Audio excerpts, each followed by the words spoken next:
দুইটা পাপ জীবনে করবেন না। দুইটা এমন পাপ রয়েছে জীবনে করার চেষ্টা করবেন, আজকের থেকে আপনারা প্রমিস করবেন এই দুইটা পাপ আমরা কখনো করব না। আপনি নামাজ পড়েন নাই, আল্লাহ তাআলার যদি দয়া হয়ে যায় তাহলে আপনাকে মাফ করে দিবেন।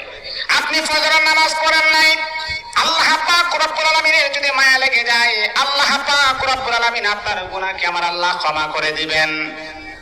আপনি যদি নফল নামাজ ইবাদত বন্দেগী কম করেন, আমার আল্লাহ কিন্তু আপনাকে মাফ করে দিবেন। কিন্তু আল্লাহর নবী বলেন দুইটা এমন জঘন্যতম পাপ রয়েছে, এই পাপগুলোর ক্ষমা আমার আল্লাহ জীবনে কখনো তার বান্দাকে করবে না। দুইটা পাপ এমন জঘন্যতম পাপ, এগুলা করা যাবে না। এক নাম্বার হচ্ছে অন্যের হক নষ্ট করা। অন্যের হক কখনো নষ্ট করবেন না। আজকে নিজের ভাই বোনের হক নষ্ট করে দেয়, অন্যের হক নষ্ট করা যাবে না। দুই নাম্বার হচ্ছে আল্লাহ পাক রব্বুল আলামিনের সাথে শিরিক করা। যদি কোনো বান্দা আল্লাহ পাকের সাথে শিরিক করেন, আমার আল্লাহ